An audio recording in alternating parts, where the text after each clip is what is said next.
Bien, entonces hasta acá habíamos hablado de estos dos líneas que me parecía para interpretar lo que es una imagen y traje, bueno, esta imagen que es muy conocida por todos y todas, ligado a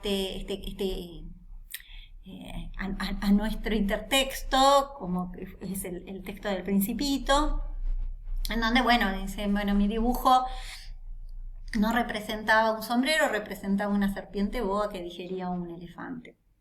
Las personas grandes me aconsejaron que dejara a un lado los dibujos de serpientes boas abiertas o cerradas. Es decir, por un lado la representación del objeto, ¿no?, ligado a estas teorías de la mímesis, que tiene que ver con vinculado también a este mito de origen de la imagen, que sería la representación de lo existente, la representación y la relación con ese referente aludido en la imagen.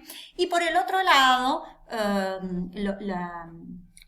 la hipótesis consensuada respecto al origen de las imágenes que se pueden observar en las imágenes paleolíticas, que está ligado justamente a esta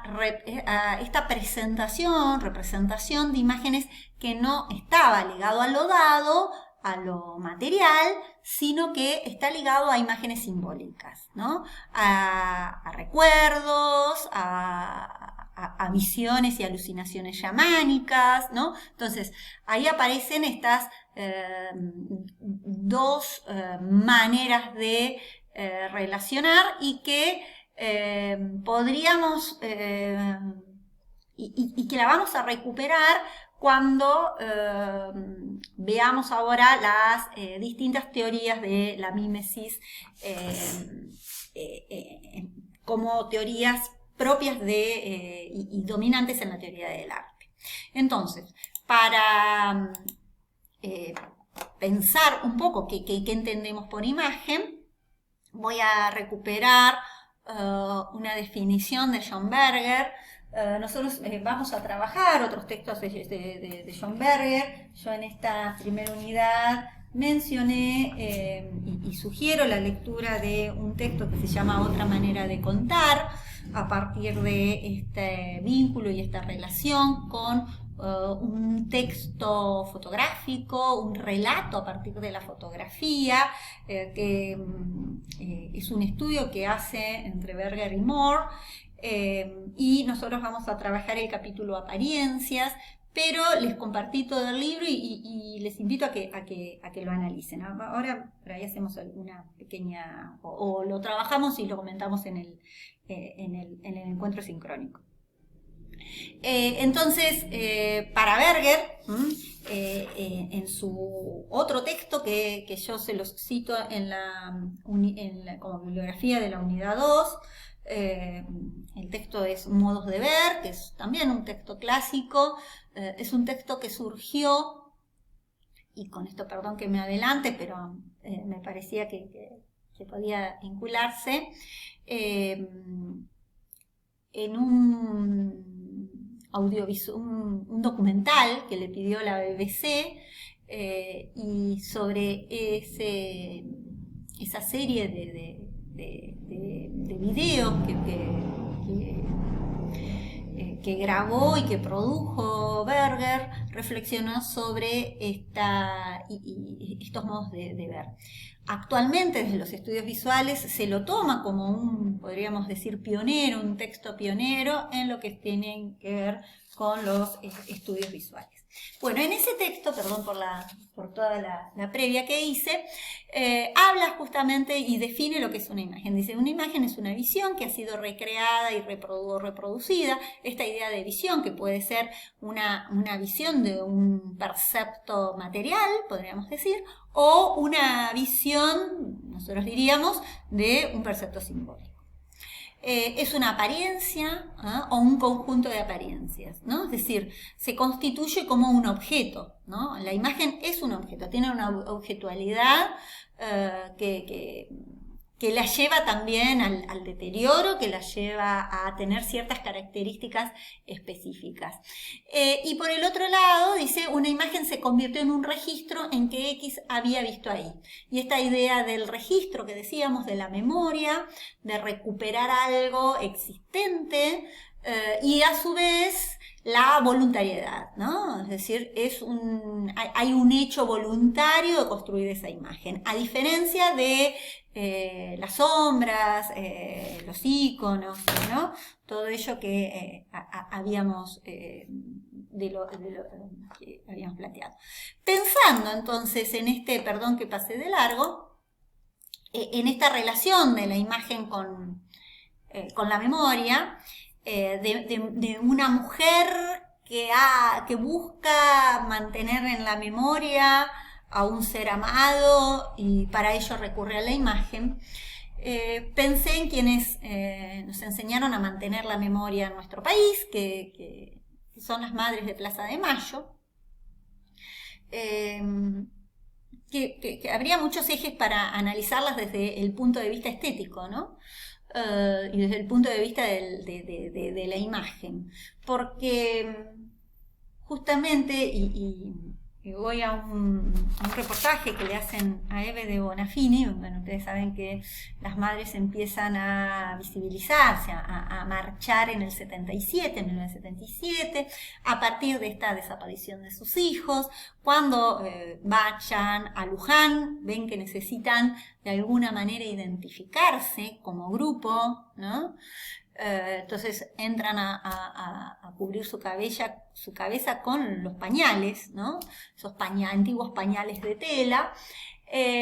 Y acá es muy interesante el uso del espacio público en un contexto en donde ese espacio público estaba vedado, era el reparto de lo sensible, diría Rancière, estaba ligado al control, al poder. Ese orden policial era un espacio público que no se podía habitar salvo para reproducir ese orden imperante. Entonces las madres, cuando se posicionan en la plaza, subvierten ese orden, es decir, tajean esa homogeneidad del espacio, y obviamente que las obligan a circular, ¿no? No podían permanecer, estar quietas, sino que tenían que circular. Y ahí se constituye esta marcha, ¿no? Este circular por la plaza, en donde la plaza cobra este rol, ¿no? De espacio. Y en ese instante es el espacio subvertido, ¿no? Es un nuevo orden y es un uso político de ese espacio. Pero por otro lado, ese espacio, esa plaza, esa marcha, esa búsqueda, define un sujeto, ¿no? Define, en este caso, a las madres, ¿no? Define, vuelvo al reportaje que le hacen a Eve Bonafini en 1988, en donde dice, y en la plaza éramos todas iguales, ¿no? Es decir, las plazas sus hijos, esta imagen que usa Eve, ¿no? Son paridas por sus hijos, ¿no? Porque dice, y en la plaza éramos todos iguales. ¿Qué te pasó? ¿Cómo fue? Éramos una igual a la otra. A todas nos habían llevado a los hijos. A todas nos pasaba lo mismo. Habíamos ido a los mismos lugares. Y era como que no había ningún tipo de distanciamiento, ¿no? Rompiendo también el orden, esto que decíamos. Me fui, pero ahora van a ver hacia dónde voy. Por eso era que nos sentíamos bien. Por eso es que la plaza nos agrupó. Y no puse la imagen, ¿no? del 77, sino que puse este afiche. Es un afiche que está en el archivo de Madres de Plaza de Mayo. Es un afiche de lo que fue la Marcha de la Resistencia. La Marcha de la Resistencia, la ronda de 1981, y en esa marcha de la resistencia se observa que las madres, aparte de subvertir, subvierten un tipo de imagen, ¿no? Que es la imagen de sus hijos, ¿no? Es decir, llevar, colgarse y hacer estos tendales con las fotos de sus hijos desaparecidos. Y acá, esto que decíamos, ¿no? Volvemos a la imagen como memoria, la presencia de la ausencia, ¿no? La fotografía de su hijo desaparecido, un estado que desaparecía, que invisibilizaba, que instalaba un orden en donde no estaba, ¿no? No existía, ¿no? Y aparece este concepto de lo desaparecido. Las madres subvierten ese orden y presentan la fotografía de sus hijos, ¿no? Es decir, colocan la presencia fotográfica. No lo tienen al hijo, pero el indicio de que han existido lo tienen a partir de la fotografía. Y no de cualquier fotografía, sino de un tipo de fotografía que fue la fotografía de los documentos. La fotografía de los documentos, sabemos que con la consolidación del Estado-Nación, se consolida también lo que es el registro civil, que aparece esta idea del documento y aparece esta idea de identificar a ese ciudadano. Y ya no solo identificarlo a partir de un nombre, sino que ese nombre tenga una imagen, ¿no? Entonces, esta relación entre el nombre que designa a ese rostro. Para un orden, para un control, para una identificación, para el control policial, ¿no? Policial no en el sentido de Rancière, sino el control del Estado, ¿no? Pero, ¿no? Para esa identificación. Pero, ¿qué hicieron las madres? Con esta fotografía que surge, es resignificada para presentar la ausencia.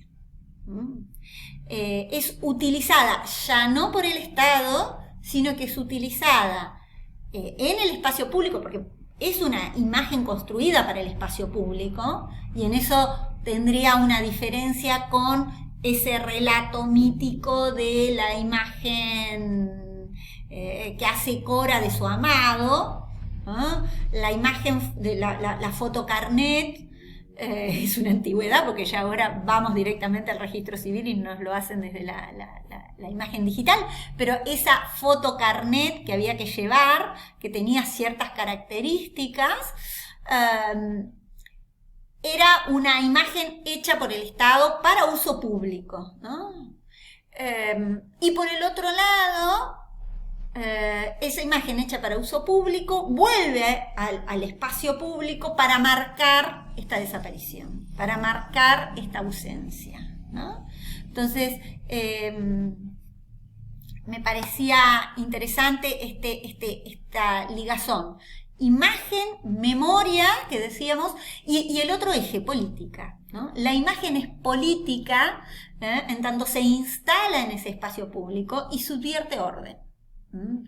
De acuerdo a los usos, de acuerdo a quién, por dónde circule y quiénes la signifiquen, la imagen pasa a constituirse en una herramienta, en una acción política. La misma imagen es acción política, más allá del uso que se le dé. En las distintas marchas, por las apariciones, en especial en las marchas en donde, me refiero a esto, lo vemos claramente en las marchas en donde se reclama por la aparición de o por la justicia frente a una víctima de un organismo del Estado, ¿no? De la violencia institucional, ¿no? Entonces, en este caso son imágenes de Correpi, de marchas de Correpi, en donde ya cuál sería la diferencia con aquellas imágenes que visibilizaban las madres. Bueno, acá tenemos una contemporánea